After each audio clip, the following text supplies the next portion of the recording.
J'aimerais vous entretenir aujourd'hui, mes chers frères et sœurs, au sujet de l'arbre et du fruit. Au sujet de l'arbre et du fruit. Les fruits viennent de l'arbre. Les fruits montrent si l'arbre est bon ou s'il est mauvais. Un bon fruit ne peut venir que d'un bon arbre. Et vice-versa. Les mauvais fruits, donc, l'arbre est mauvais. Dans le chapitre 7 de Matthieu, de l'évangile selon Matthieu, Jésus parle de l'arbre et du fruit.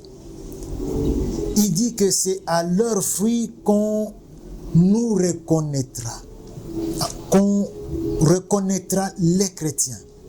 C'est à leurs fruits qu'on saura que tel est chrétien, bon chrétien, ou tel est chrétien, mauvais chrétien. C'est aux fruits. Quel résultat nous avons? Quel fruit est-ce que nous amenons sur la place publique? Quel fruit nous avons quand nous parlons? Quel fruit nous avons quand nous agissons? Quel fruit nous présentons quand nous réagissons? On nous reconnaîtra. On se pose la question, mais comment est-ce que je peux être sûr que mes fruits sont de bons fruits? Il n'y a qu'une seule solution. C'est de plonger les racines dans l'eau vive qu'est Jésus-Christ.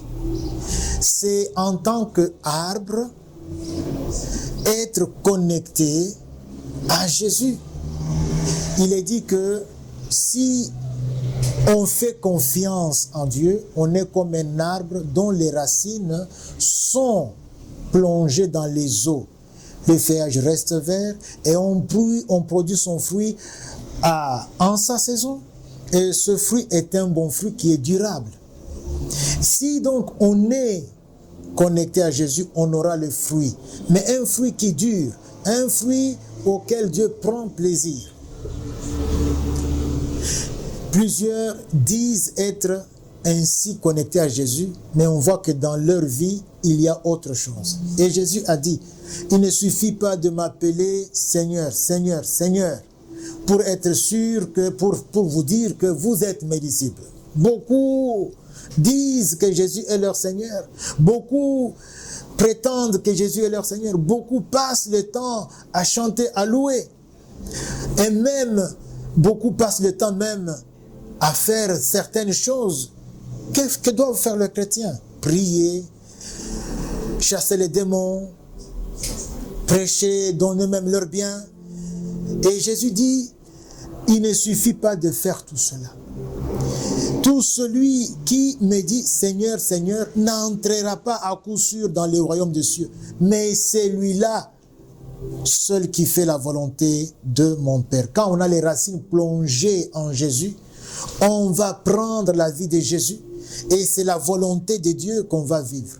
Jésus dit que plusieurs me diront en ce jour-là, Seigneur, Seigneur, n'avons-nous pas prophétisé par ton nom?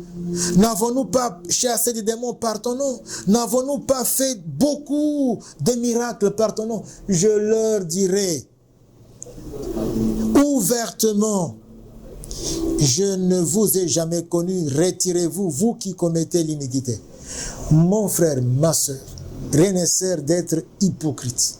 Si tu commets l'iniquité, personne ne te voit. Si tu es dans l'iniquité et personne ne te voit, si tu es dans la vie double, mais quand tu es devant tout le monde, tu fais comme le fait tout le monde, le dit tout le monde, à gauche, à droite, Jésus, tu te trompes toi-même. Jésus sait que tu commets l'iniquité, Jésus sait que tu vis non pas selon la volonté de son Père, Jésus connaît la vérité et il te dira, retire-toi de moi, toi qui commets l'iniquité. Et d'ailleurs, c'est lui qui pratique la parole de Dieu. C'est lui qui met en application la parole de Dieu.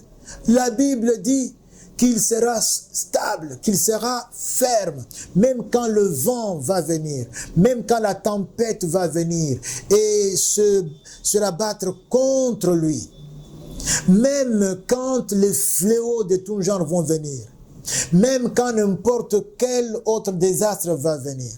Cet homme, cette femme, qui vit selon la parole de Dieu, qui vit selon la volonté de Dieu, qui est attaché à Jésus, restera stable. Jésus dit, la pluie est tombée, les torrents sont venus, les vents ont soufflé et se sont jetés contre cette personne. Elle n'est point tombée parce qu'elle était fondée sur le roc.